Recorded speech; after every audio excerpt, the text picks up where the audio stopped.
Alright, let me get this out of the way, first things first. Dragon's Dogma 2 is a completely broken mess of a game. It struggles to get above 30 FPS on consoles because it's running at a locked 30 FPS, and even then it struggles to get to 30 anyway. On PC, it gets to 60 in open areas, but once you go into towns and cities, sometimes it struggles to get even above 20 FPS, and that is on hardware that is far above the recommended settings on the Steam page. It crashes constantly, it's janky in all other kind of ways. It's just a completely broken game that should not have been released in the state that it has, and it's another testament to the state of AAA gaming in that they will forego optimizing the games in favor of just releasing them as they are, patching them later, and then dabbling in a little bit of microtransactions here and there, even in single player games, which this game does as well. But behind all this, and behind all the talk of just this stuff that's been going on the entire internet for days now,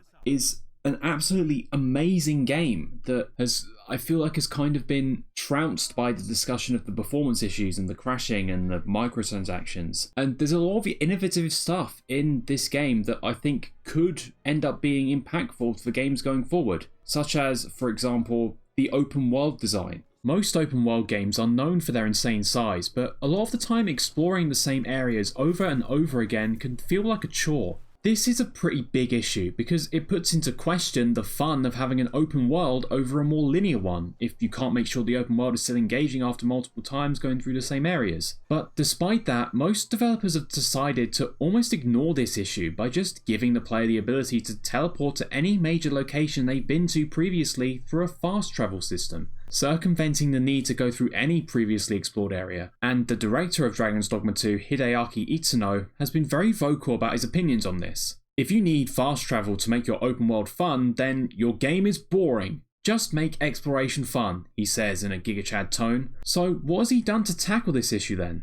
Well, fast travel to major locations you've already been to does exist in Dragon's Dogma 2, but it's a finite resource relying on using relatively expensive port crystals to do the travelling. This inherently puts more of an emphasis on travelling to locations on foot because you can't just teleport anywhere at any time. But this alone wouldn't be enough to suddenly make travelling in an open world fun. Unlike other open worlds that have a lot of open fields where your options for a destination seem limitless, Dragon's Dogma 2's world is littered primarily of massive cliffs that box the player in to more linear paths. You may think this is the opposite to what an open world is supposed to be, and yeah, kind of, but the main problem with that is that when the player is presented with an open field where they can go anywhere, the developer has no way of knowing with a good degree of certainty where the player will decide to go. This makes it harder to place enemies down, create interesting environments, make sure every location is as engaging and fun as it can be, like you can in a more linear game. Using more linear paths in an open world setting helps to alleviate this issue, and the result of that is that Dragon's Dogma 2's environment design compared to other open world games feels a lot more jam-packed with treasure, caves, cool little locations, dungeons, and enemies than it would have done otherwise. Speaking of the enemies, if you want to know the true focus of Dragon's Dogma 2, it's not open world exploration or an interesting story or RPG mechanics, it's fighting the enemies. Because the combat in this game it's just... words cannot even describe the amount of options you have and the amount of things that you can do in this game with the combat. And that's just for you alone. Combine that with the pawns that you have, and it is just simply overwhelming sometimes. But you better hope that you're not fighting anything in a city, because instead of fighting an enemy with 60 FPS and having it actually be smooth and playable, you'll be fighting them with a good janky 20 FPS. And that is honestly how I describe this game. Sometimes it is the coolest thing that you've ever played in your life, and sometimes it's so janky and buggy that the only game that really rivals it is Oblivion. Oh, so holding control does your menu up. That is weird. It's not... See, I usually press control.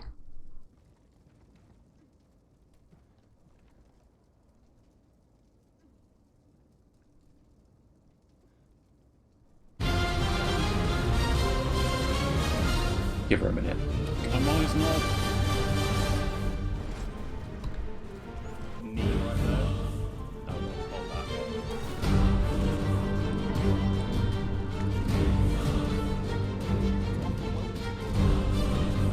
Ow.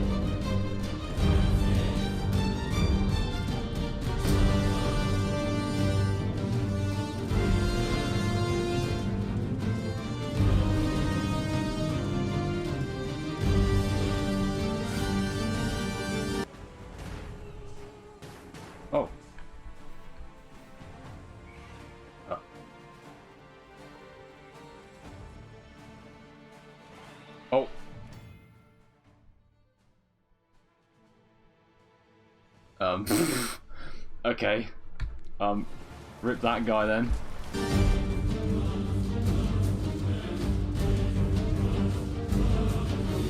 Motherfucker. Oh shit. I'm fucking killing him.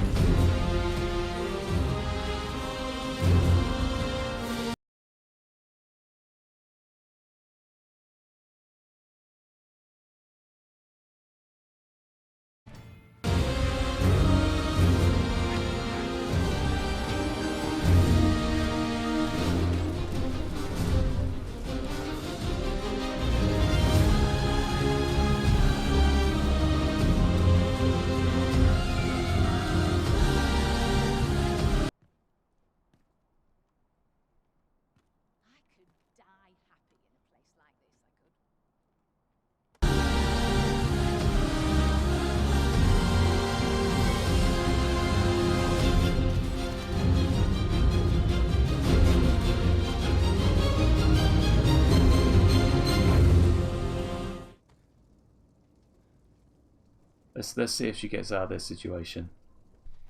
Now, I'm not sure how much of that is to do with it being nighttime. Fucking hell, look at this guy. Just like Giga Chadding through the crops. Level 15. Fucking hell. Oh, travel together for a day and a night. Well, I guess I could.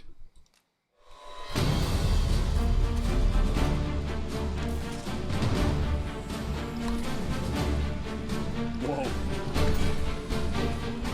Oh my. Oh my. Oh, whoa. What's she doing? Whoa.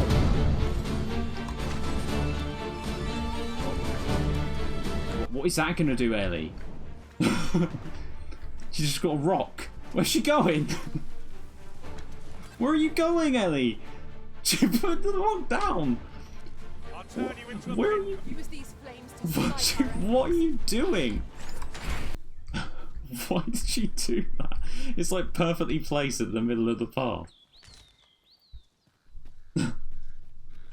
Yeah, that's her rock. Oh, so that's like different than a skin.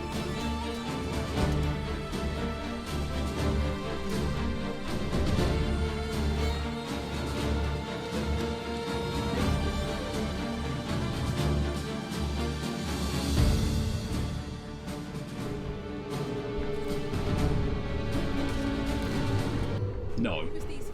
Gets down from there, Ace. Get down. Do not. Gets down from there. Jesus.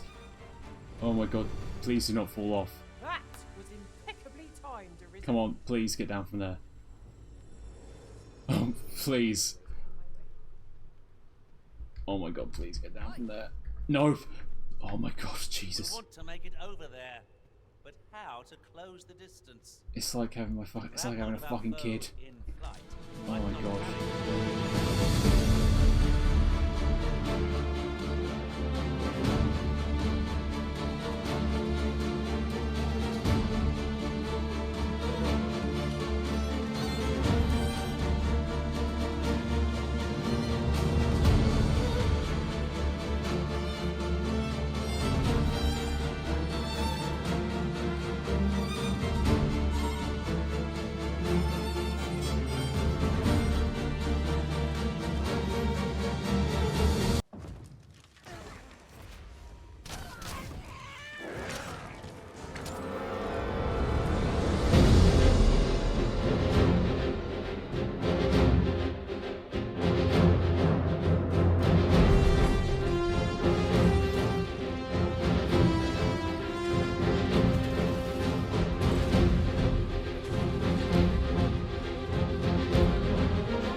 uncluttered.